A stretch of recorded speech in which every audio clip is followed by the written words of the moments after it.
अस्सलामु अलैकुम वरहमतुल्लाहि वबरकातुहू। आवाम को बेदार होना ज़रूरी है, आवाम को होशियार होना ज़रूरी है, आवाम को ये जानना ज़रूरी है कि कौन आवाम का चाहने वाला है या कौन नहीं है। आवाम को ये देखना ज़रूरी है कि कौन सा नुमाइंदा उनके काम आने वाला है, कौन सी हुकूमत उनके काम आने वाली है, कौन सी हुकूमत सच्ची बातें करती है, कौन सी हुकूमत लोगों को बेवकूफ़ बना के वोट बटोरती है।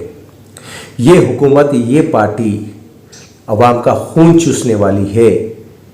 ये पार्टी कलेक्शन एग्जीक्यूटिव्स बनकर पैसा वसूलने वाली है, टैक्सेस बढ़ाने वाली है। ये हुकूमत अगर आई तो लोगों को परेशान करने वाली है, घर से बेघर करने वाली है। ये हुकूमत लोगों को, मुसलमानों को और हिंदू भाई बहनों को परेशान करने वाली है। ये हुकूमत, ये स्कीम्स जो 6 गारंटीज है जिसमें 13 स्कीम्स है वो देने वाली नहीं है, क्योंकि उनके पास कुछ नहीं है।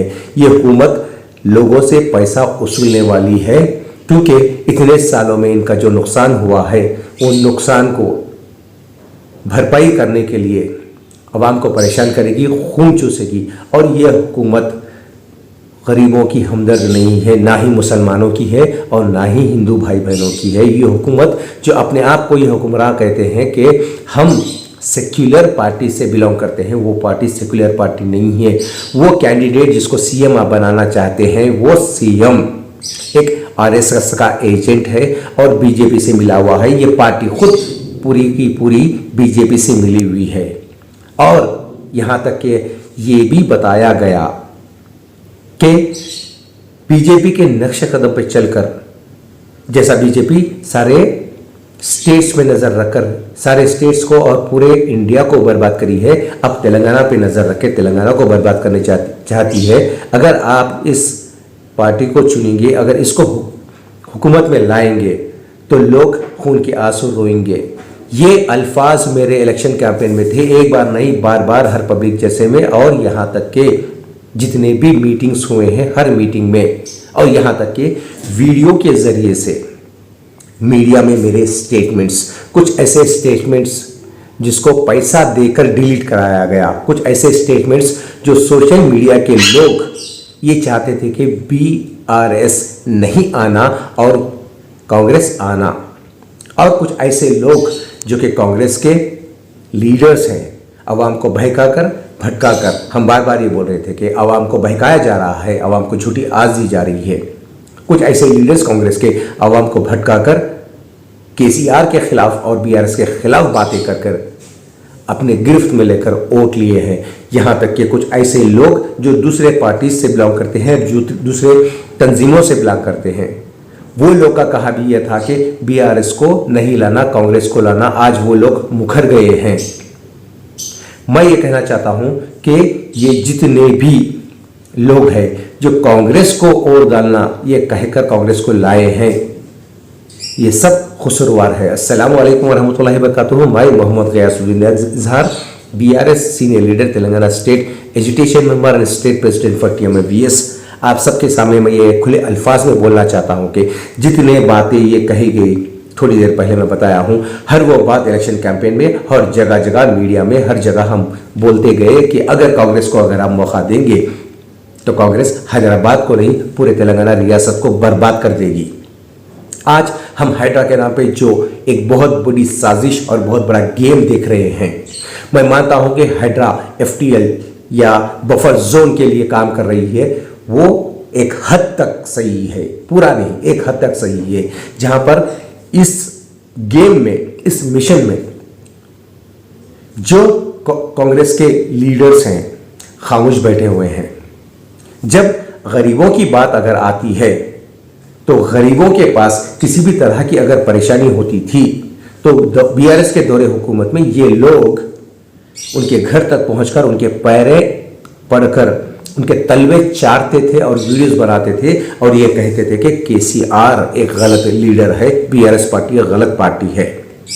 आज वही कांग्रेस के लीडर चादर ओढ़कर, ब्लैंकेट ओढ़कर घर में सो रहे हैं, जबकि हमारी खवातीन पर जुल्म सितम हो रहा है, उनके घरों को तोड़ा जा रहा है। मैं फिर से कहना चाहता हूं कि hydra is not bad in Hyderabad, लेकिन ये किसके लिए, कुछ ऐसे बातें मैं बताना चाहता हूं कि किशन बाग पे जो वाकया हुआ है, कल रात में खवातीन बाहर निकलकर, बुरखापोश खवातीन बाहर निकलकर, जैसा कि एनआरसी एनपीआर में एहतजाज किए थे उस तरह का एहतजाज शुरू करें। इतना ही नहीं बल्कि हमारे हिंदू भाई बहनों के भी घरें अलग अलग जगहों पर डिमोलिश किया गया।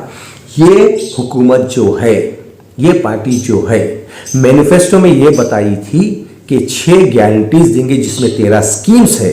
खवातीन को पैसा देंगे, बूढ़े बुजुर्ग लोगों को पैसा देंगे, बेवाओं को देंगे।